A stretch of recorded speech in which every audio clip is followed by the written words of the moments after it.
There is one simple phrase that can stop almost any argument in its tracks. I've used it thousands of times in the middle of tense conversations, family conflicts, emotional disagreements, moments where voices were raised and people felt misunderstood. And no matter how heated the situation was, this phrase consistently changed the direction of the conversation, not because it was clever, not because it was manipulative, but because it shifted the focus from winning to understanding. The phrase is this: help me understand what you're really upset about. It sounds simple, almost too simple, but it works in ways most people don't expect. Because what it does is remove the invisible fuel that keeps arguments alive. Most people respond to conflict with defense. They explain themselves, they correct details, they say things like, "You're overreacting," or "calm down," or "That's not what I meant." Those phrases feel reasonable in your head, but to the other person, they feel like dismissal. They don't hear logic, they hear rejection. Help me understand what you're really upset about does the opposite. It signals curiosity instead of resistance. You're not pushing back, you're not preparing a counterargument, you're inviting them to speak,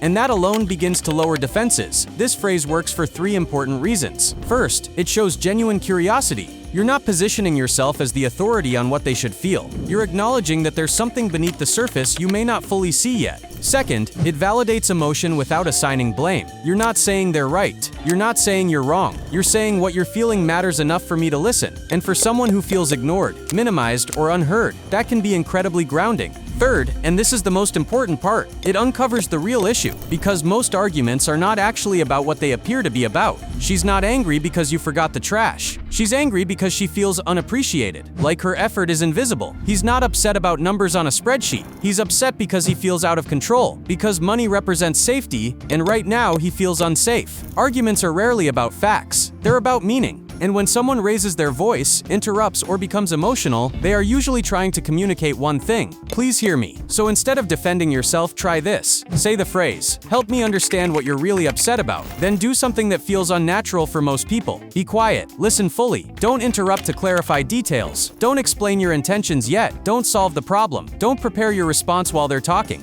Just listen. What often happens next feels almost anticlimactic. They stop yelling. Not because they suddenly agree with you, but because the pressure is gone. They're no longer fighting to be acknowledged. They've been given permission to be seen. Once they've said what they need to say, there's one more step that seals the shift. You respond with this: "Thank you for helping me understand. Here's what I'm hearing." Then you reflect their words back to them, not sarcastically, not defensively, but accurately and calmly. This does three powerful things. It proves you were listening. It allows them to correct misunderstandings, and it lowers the emotional intensity of the moment. When someone hears their own feelings reflected back correctly, their nervous system relaxes. The threat is gone. The argument no longer needs to exist. Only after that can problem-solving begin, not before. Most arguments don't end because someone wins. They end because someone finally feels understood. If you remember only one thing, remember this: arguments escalate when people feel invisible. They dissolve when people feel heard. And sometimes, all it takes to change everything is one simple phrase.